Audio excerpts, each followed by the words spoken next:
Une jeune fille congolaise d'à peu près 26 ans a perdu la vie parce qu'elle a mis de la colle dans son vagin. Parce que, soi-disant, elle voulait prouver à l'homme qui s'apprêtait à l'épouser qu'elle était encore vierge. Ça, c'est selon les dires de la cousine de sa copine, la copine de celle qui a perdu la vie. Ça, c'est l'histoire qui a été racontée. Mais vous savez, on nous enseigne en école de droit que pour connaître la vraie histoire derrière quelque chose, ce n'est pas un seul parti qu'on doit écouter. Je n'aimerais pas ici mettre en cause ou mettre en question, n'est-ce pas, ce qui a été dit par la copine. Déjà, l'autre partie est décédée, donc elle ne pourra pas se défendre. Mais voici les faits qui nous ont été rapportés. Quand il dit nous, je parle de ce live qu'a fait la coach Amonchik sur son TikTok. Et c'est là que, voilà, cette jeune dame a raconté l'histoire. Pourquoi est-ce que j'en parle?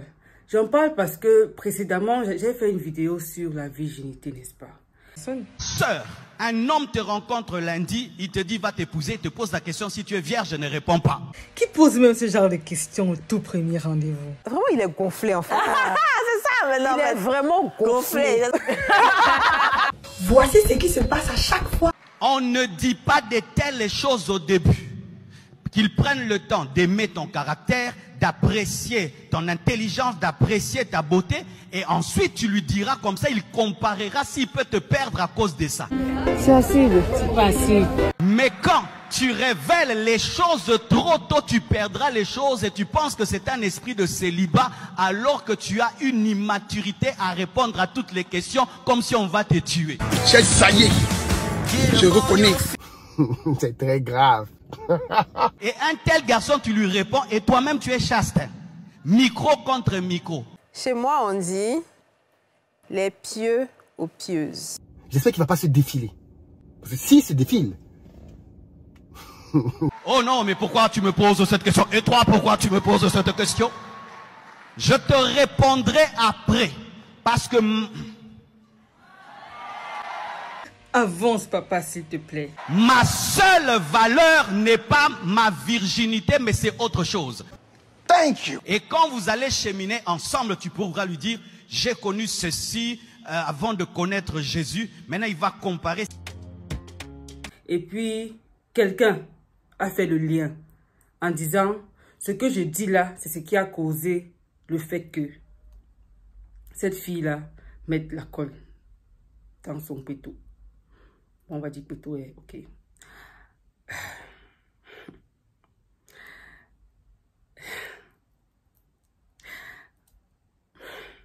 J'aimerais donc apporter à mon niveau un éclairci urgent. Déjà, cette vidéo est sortie bien avant que tout ça se produise, n'est-ce pas? Bon, avant que moi, en fait, j'ai même l'écho par rapport à ça, n'est-ce pas?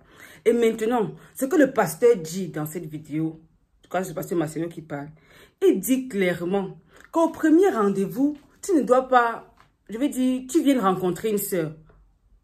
Tu viens de rencontrer une fille qui t'intéresse.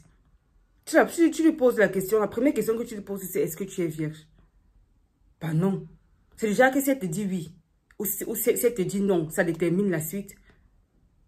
Il dit donc, à cette question-là, tu ne dois pas répondre. Tu ne dois pas répondre comme ça.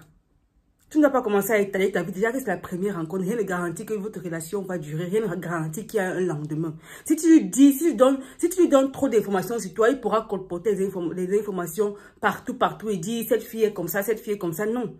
Il te faut préserver une certaine dignité. Donc, s'il est vraiment intéressé par toi, ce qui se passe, c'est que ils prennent le temps de te connaître. Parce que oui, la virginité ne détermine pas forcément, n'est-ce pas, la valeur intrinsèque d'une personne. Il y a plusieurs personnes qui ont perdu leur virginité sans le vouloir. Parce qu'il y a eu des viols, parce qu'il y a eu des harcèlements, des trucs au sein même de leur famille. Il y a plein d'histoires comme ça. Donc, dire qu'une fille n'est pas vierge et tu la disqualifies, non, franchement. Et moi, j'ai le plein pouvoir de parler de ça. Parce que là où les vierges parlent, j'ai pleinement le droit. Et pas par prophétie. Donc, en ce qui concerne ces sujets, on doit en parler.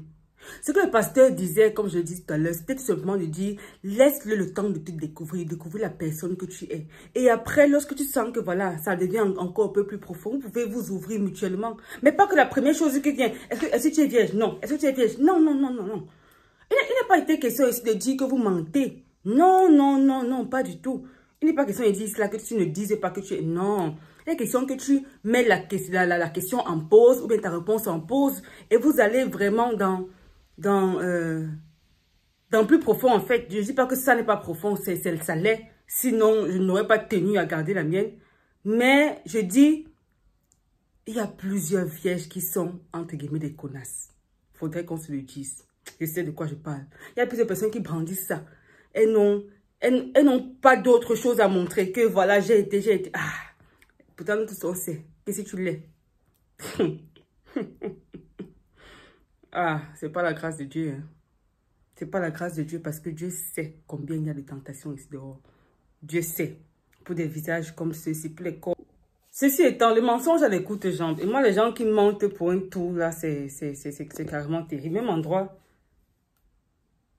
le gars peut demander le divorce sur cette base-là. Tu n'as pas été honnête. Oui. Il peut tenter une action. Il peut le faire. Je ne me rappelle plus très bien de cet article-là, mais je sais que c'est possible. Parce qu'il y a eu mensonge, il n'y a pas eu vérité. Par exemple, le gars qui ment sur le fait que, voilà, ça ne se lève pas. Et que tu pars te marier, la femme n'est pas au courant et tout. Ça nuit de nous ce qu'elle découvre. Tu penses qu'elle est condamnée à rester là. Non, elle parlait au juge que, monsieur, votre nez, il y a un problème là-bas. Bon, bref, je ne sais pas pourquoi. Bref, il y a des gens qui vont toujours me dire que tu es censé écrire une page de gospel, non? Pourquoi tu parles de ça? Si il ne parle pas, qui va en parler? Tu vas en parler avec tes gars là derrière. Ils vont te dire quoi d'intéressant? Ils ne sont pas les mêmes gars là derrière là qui ont dit à la fille de... quand ils parlent des gars, ils sont des gens qui t'ont dit de mettre la colle. Ah, on va en parler. On va parler de tous ces sujets-là de jeunes. On doit en parler à l'église. Oui. Voilà. Et donc, les amis, ne confondons pas les choses, ok? Le bottom line, c'est que la première, voilà, je crois que je vais juste revenir ce que j'ai dit, n'est-ce pas? La virginité, déjà, ne détermine pas la valeur intrinsèque d'une personne. Si toi, tu aimes une personne, prends le temps de la connaître profondément, n'est-ce pas? Prends le temps. T'arrêtes pas à ce qu'elle n'est pas vierge, donc c'est une mauvaise fille, pas forcément. Pas forcément. Et vice versa, hein. Vous savez que la virginité de la femme peut être véritablement découverte, n'est-ce pas? Pour l'homme, pas encore. On ne peut pas savoir. Et c'est ça qui est bien dommage. C'est ça qui est dommage. Yeah. Donc, dans tous les cas, take this from me. Je vais mettre l'autre vidéo là dont je parlais. C'est une vidéo que j'ai fait en mode comique et tout. Je sais que vraiment ça va beaucoup vous intéresser, n'est-ce pas? Je vais mettre le lien et merci de m'avoir écouté. Je t'aime là. Désolé de ne m'être pas présenté au début parce que vraiment, ça j'oublie généralement. J'oublie qu'il y a de nouvelles personnes qui viennent et tout. Donc, les amis, qu'est-ce que vous en pensez? On est ensemble, ok? See you.